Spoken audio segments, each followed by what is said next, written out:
From the KIRO Radio newsroom in Seattle, I'm Dave Ross, and these are the Ross Files.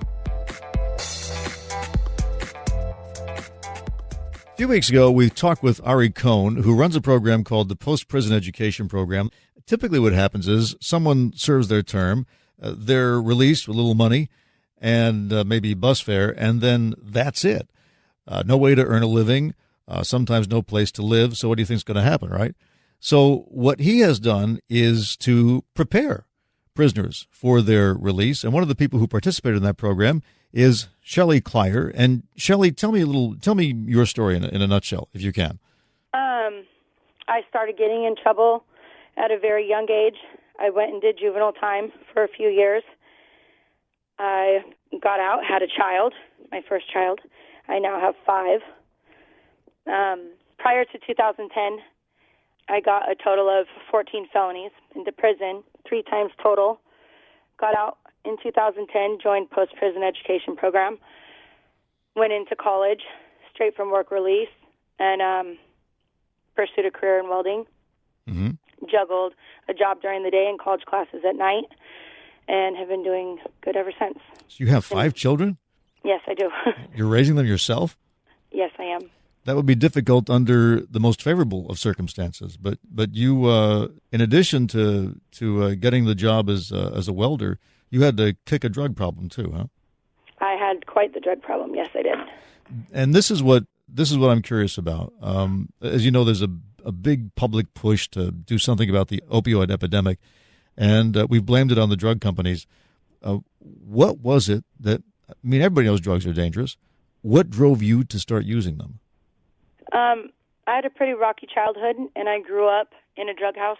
Everybody around me were drug addicts. My mother's passed away now. She died of an overdose. And if they weren't nodding out from heroin, then they were up all night from meth. Yeah. And I was kind of turned into a product of my environment. So that's pretty much what you had known growing up then, huh? Yeah.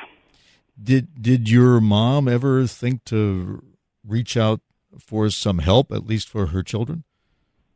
My mom left us. She didn't raise us most of the time. She did on and off. Uh-huh. But I primarily raised my brothers and sisters for the most part. I was the most stable person in their lives. And we got taken away at one point in time, put in CPS and foster care. And then some of my other family members got us back. And at that point, we were split up and divvied out to family members. And then I was the oldest, so I got flopped around a lot. My grandmother primarily had me for the most of my childhood, though. Yeah, so raised by foster parents and your grandmother. Yeah. When the first time you were arrested, the second time you were arrested, were you ever thinking at the time, I got to get myself out of this? Or, what was going through your mind? Honestly, I didn't. Not until the very last time I went to prison. When I went to jail, I knew that I was done. I knew it was over. I wanted to change. I wanted something different. Mm-hmm. And that was the very first time that I wholeheartedly knew that I didn't ever want to do drugs again, and I didn't want to run the streets or get in trouble anymore. I didn't want to go back to jail or prison ever again. Like, I just wanted to be done, and I wanted to change my life. So it took 19 trips to jail? Yeah. That was only Pierce County was the 19 trips. Oh, I see. So it was more than that. Yeah, that was only Pierce County Jail. There was more than that, more than 19 times in jail. Well, then it's fortunate. So when you finally came to that decision, is that when you met Ari Kohn? Yes. Yeah, and it was a complete fluke. Like, I'm a firm believer that everything happens for a reason. And I hadn't even put myself down on the program list to go. He goes into the prisons, which I now go in with him to prisons and talk to inmates. So when that was scheduled and he had come into the prison that I was at that time, it was my roommate that had signed up to go to it. And we had just got done working out and went back to the room, and I was like, where are you going now? And she was like, well, I'm going to go to this thing that's being hosted by a post-prison education program. And I was like, what's that? And she said, well, you should come. And I was like, I'm not on the list. She was like, just come, man, just come. And so I ended up going, and a friend of mine Keith, that I knew from when I was running the streets, is the other person that was in the video that Ari forwarded. I believe you guys might have spoke to him also. He was there, and he had come to talk to the inmates with Ari. And he introduced me to Ari, and he kind of gave Ari a little bit of my story and things that he had known of me since we had known each other, and we have known each other for quite some time. And everybody spoke about the program, and we did questions and answers, and it really piqued my interest and gave me a little bit of hope. So you followed through, and you got training as a welder? Yeah. And is that what you still do? Yes. Wow. I've worked for the same company since 2011. Now, getting that first job, I understand that it can be pretty tough with a prison record, especially one as long as yours, to get that job. So what made your employer trust you enough to give you a chance? I'm actually, brutally honest, right? And it's somewhat intimidating, but I think it's admirable, too. They find it admirable. I just give them a briefing of what I've been through, and I humbly ask for a chance. So you just told them what you told me about your upbringing and all the rest? A little bit. I just said, look, I usually say I've had a really rough road, and I'm ready to change it. I have some things on my record that might make you not want to give me a chance, and I'm asking that you do, and you won't be disappointed. I'm a hard worker. I'm a really quick learner, and everything I said came true. Wow. I'm one of the favorites at my company. They love me to death. I've got more welding certs than most people there. I'm good at what I do, and I show up, and I work hard, and I'm an asset.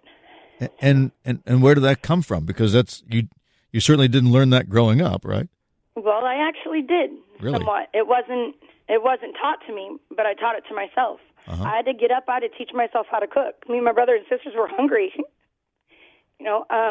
I got them ready for school. I changed the diapers. Nobody else would have done it. My mom was passed out on the bed. I've always had to work hard, and I've always had to strive to get whatever needed to be done. So you were able to turn what I think most of us would consider to be a deprived upbringing into an asset because you're able to overcome it. Absolutely. That's a wonderful story. Thank you.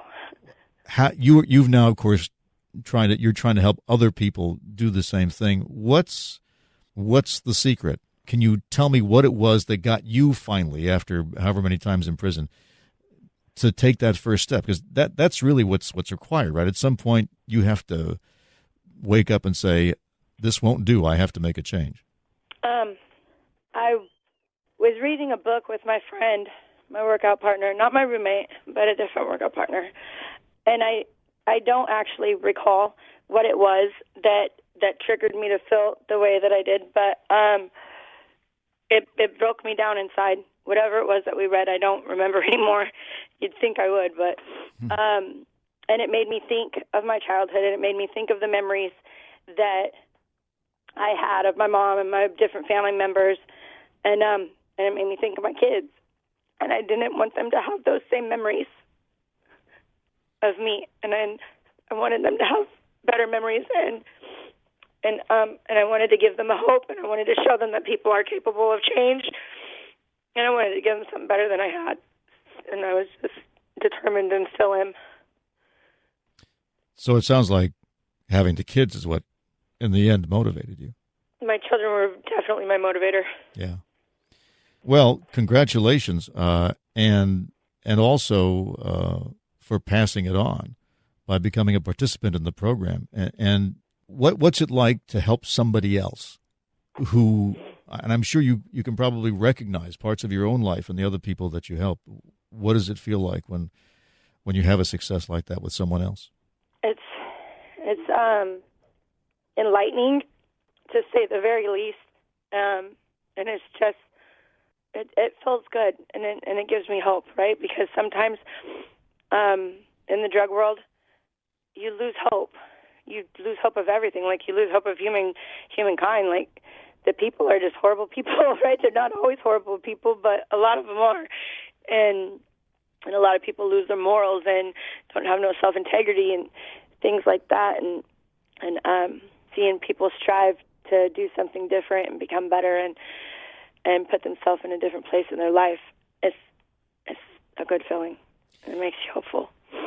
Is this, if there is somebody right now who has come to the decision that you did, I need to change my life, is there always a place for them to go? Or, I mean, is it possible, because it would be a shame, it seems to me, if somebody comes to this epiphany that you did and they decide to change, and there is no program to sign up for. There is no friend that they can turn to for help. There is no counselor to take advantage of the fact that they've made up their mind. Since you've worked with the program, is it available to those who finally make the decision? Is the program? So this is the levels of the program. To be an active participant, you actually have to have been incarcerated. To be part of the program and receive a certain level of I don't know, entities they have to offer, but anybody can call them. Anybody can call them and ask them for help, like setting up an email, how to fill out a FAFSA application. They'll sit on the phone with you for freaking 2 hours, if it takes 2 hours, and walk you through how to fill this out and what to mark in this box and what to mark in that box so that you can get approved for the grants to get you into school.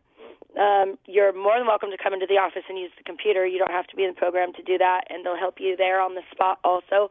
So, I mean, there is lots of help to be offered, even if you're not in the program. It's more so just not the funding if you're not an active member. So anybody who's incarcerated can get access to the post-prison education program? Correct. There's an application to join the program. And in that application, there's a whole series of different things you have to answer and questionnaires and this and that. But the thing that stood out to me the most in the application is they ask you to write a 1,000-word essay about why you should be accepted rather than the person next to you. What about your story makes you exceptional that you're actually going to succeed, right? And and some people, like I wrote pretty much about everything I said. I wrote about my childhood, things that I seen and was subjected to. I wrote about my children and the memories that I had of my mom and that I didn't want to give my children those same memories, and that and this many times I had been incarcerated, and this many times I went to jail and prison, and I've served this X amount of years through all of that and never once had the urge to change up until now. And I had to write a letter to the judge, too, to get, I got a DOSA sentence the last time that I went to prison. And a DOSA sentence is a Drug Offender Sentencing Act. And they weren't going to give me even a plea bargain. They were just going to slam dunk me that time. And I went over the prosecutor, and I went over my attorney and everything, and I wrote a letter to the judge telling them about my story, too, and asking to please give me a chance because 2/3 of all my convictions were drug convictions. And never once had the courts, or anybody else for that matter, offered treatment, court-ordered treatment, suggested treatment, like no type of help at all. And so this time I asked for help myself, and the judge gave it to me. And so did Ari in the program. So I was very fortunate. I would say so. So if a prisoner then comes to that conclusion, as you did, then they would have to apply to the program, write the essay, and then sort of cross their fingers, huh? Yeah. Yeah. Me, I was calling every day. I was like the biggest pain in their butt. I was really, really persistent. You lobbied, huh? Yes. Well, I'm glad it worked because it sounds like you've succeeded in a way that that most people wouldn't have expected given the circumstances of your childhood. And how are the kids doing? How are the 5 kids doing? Great. So my oldest is 22. He'll be 23 in February, and he graduated high school, went to college, finished that. He's in the union. He has his own place now. He moved out not last summer, but the summer prior, and owns his own bike, car, truck. Doing phenomenal. Right? My 18-year-old is going to Clover Park College also, and he joined the Marines. He's not going into them yet, but he signed up for it, so that's really exciting and scary at the same time. And and then all my other ones are still littles, and they're in school, and they're doing great. I got elementary kids and middle school kids, and they're all doing really good. And I also raise my niece, my 6-year-old niece right now, too, because her parents are both incarcerated. Oh, my gosh. So in addition to your 5, you got one more to raise besides. Yeah. Yeah. Shelly Klier, who is a graduate of the Post-Prison Education Program. Shelly, thank you very much for coming on. I appreciate it, and good luck. Thank you very much. Remember that when there's a longer version of the interviews on Seattle's Morning News, you can usually find it right here in the original form, unconstrained by the limitations of a live broadcast. And you can subscribe so that when someone says, "Did you hear what was on Seattle's Morning News?" you can say, "Not only that, I heard the part that wasn't on Seattle's Morning News." So my advice is to subscribe. And then when we talk to an author, a politician, an entrepreneur, an artist, a scientist, a teacher, a journalist, a celebrity, you'll hear every word. I'm Dave Ross. Thanks for tuning in.